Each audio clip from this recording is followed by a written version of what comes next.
여러분의 코인은 폰지 사기로부터 안전하십니까? 오늘은 폰지 사기에 대해서 이야기를 해드리도록 하겠습니다. 과거의 수법들이 지금도 동일하게 이루어지고 있습니다.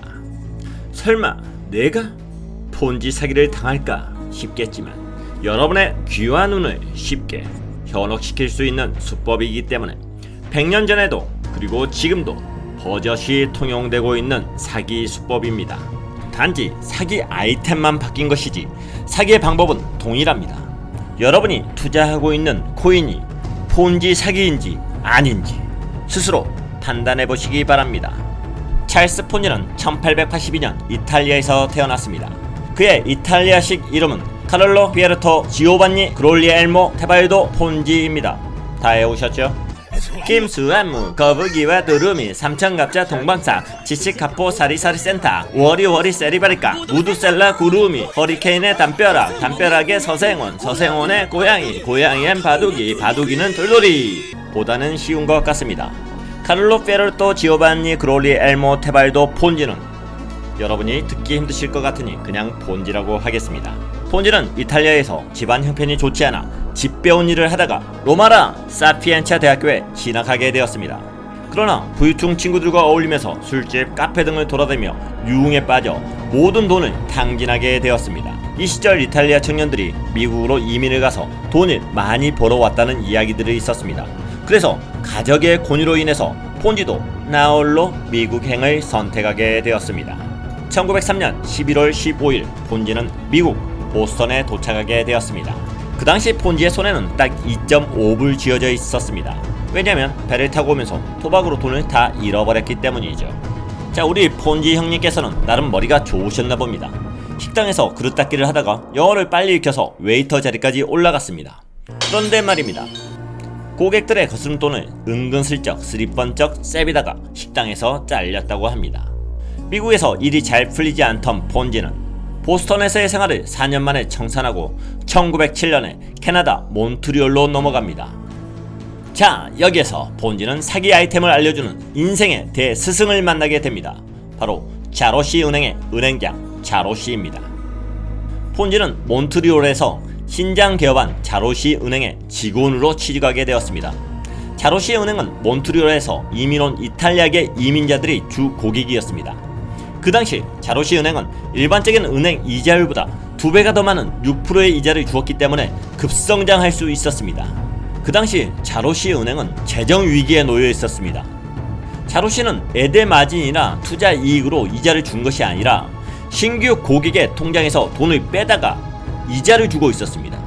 결국 은행은 망했고 자로시 은행장은 많은 돈을 챙겨서 멕시코로 톡 갔습니다. 과연 우리의 폰지는 무엇을 보고 배웠을까요?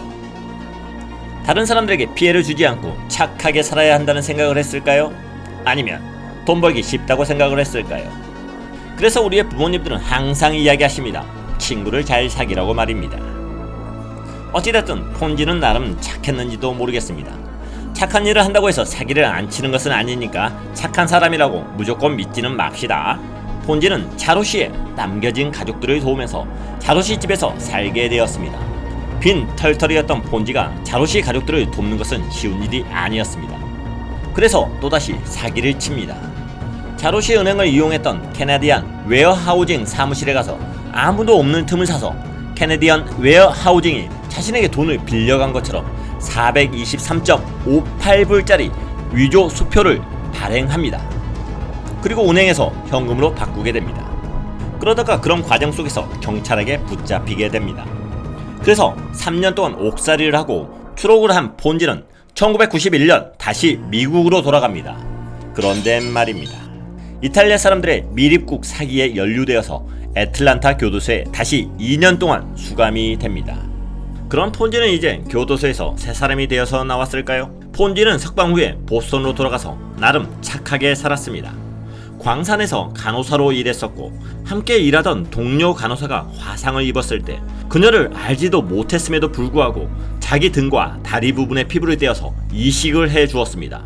이 때문에 폰지는 합병증에 걸려서 해고당했습니다. 어찌됐든 1918년 폰지는 속기사였던 로세 마리아 그네코와 결혼을 합니다.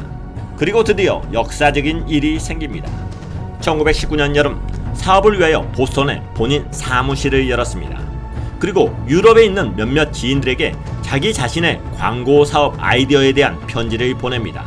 그리고 수주 후에 스페인으로부터 광고 카탈로그를 부탁하는 편지를 받았습니다.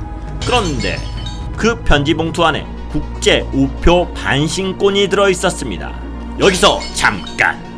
국제 우편 반신권이란 도대체 무엇일까요? 국제 우편 반신권이란 우편을 송달할 때 발송인이 수취인에게 답신용 우편 요금을 부과시키지 않고 싶을 때 편지에 동봉해서 보내는 국제 통용의 일종의 우표 대체 유가 증권입니다. 뭔 말이야? 그냥 쉽게 이야기해서 답신용 우표를 살 수 있는 쿠폰을 봉투에 넣었다고 보시면 됩니다. 그런데 말입니다. 이 국제 우편 반신권의 가격이 나라마다 차이가 났습니다. 이탈리아에서 1달러에 살 수 있는 것이 보스턴에서 3.3달러에 판매되고 있었습니다. 바로 재정거래가 가능하다는 것이었습니다. 재정거래라는 것은 시장 간 아니면 국가 간에 어떤 상품의 가격 차이가 발생했을 때 차익을 내기 위해서 거래하는 것을 의미합니다. 국제 우편 반신권을 이탈리아에서 싸게 대량으로 구매해서 미국에서 비싸게 판매하겠다. 정말 좋은 아이템 아니었나요? 폰지는 국제 우편 반신권 재정 거래를 본격적으로 시작하기 위해서 은행에서 돈을 대출하려고 했습니다. 하지만 폰지에게 대출해주는 은행은 없었습니다. 그래서 폰지는 주식회사를 차린 다음에 보스턴의 몇몇 지인들에게 90일 내에 2배의 이익을 내주겠다고 약속을 합니다. 물론 몇몇이 투자했고 그들은 그 대가를 받았습니다. 이 방법이 통한다는 것을 안 폰지는 본격적으로 사기 행각을 벌이기 위해서 1920년 1월 일명 증권거래회사를 세웁니다. 처음 한 달 동안 18명이 1,800불을 맡겼습니다. 한 달 후에 신규 투자자들의 투자금으로 기존 투자자 18명에게 수익을 지급해 주었습니다. 소문이 퍼져나가자 더 많은 투자자들이 몰려왔습니다. 1920년 2월 한 달간 투자액이 5,000불에서 25,000불로 늘었습니다. 폰지는 에이전트를 고용해서 뉴 잉글랜드와 뉴저지에도 새로운 투자자를 물색하게 됩니다. 그 당시 투자자들은 고액의 돈을 지급받았습니다. 그리고 또 소문은 더 퍼져나갔습니다.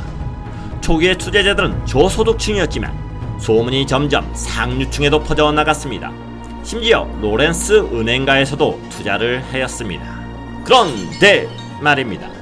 사실상 폰지의 국제 반신권을 돈으로 바꾸는 것은 불가능한 일이었습니다. 1,800불을 투자한 처음 투자자 18명이 있었을 때는 국제 반신권을 53,000장만 필요로 했지만 그 후에 15,000명의 투자자들이 이익을 보려면 타이타닉호 정도의 배에 국제 반신권을 가득 채워 유럽에서 미국으로 보내야 했을 정도의 양이었기 때문입니다.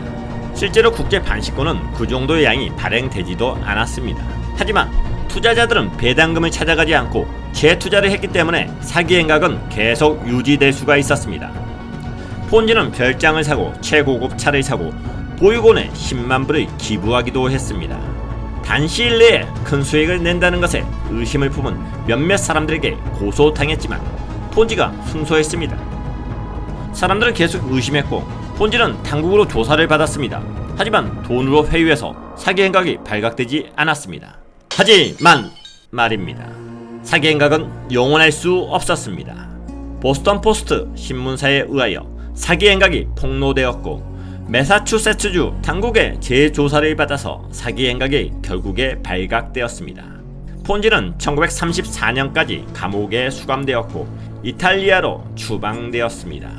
배우자는 보스턴에 남았고 결국 이혼했습니다. 이탈리아에서도 사기 행각을 계속 벌였지만 크게 얻은 것은 없었습니다. 말년에 통역가로 가끔 일하면서 가난에 시달리다 1949년 사망하였습니다. 하지만 말입니다. 일부 투자자들은 찰스 폰지가 비참한 종말을 맞을 때까지도 그에 대한 신뢰를 거두지 않았고 그의 행각이 만천하에 드러난 이후에도 자신들의 어리석음을 인정하지 않았다고 합니다. 그들은 여전히 찰스 폰지를 영웅으로 생각하고 있다고 합니다. 그렇다면 여러분이 투자한 코인은 폰지 사기로부터 안전하십니까?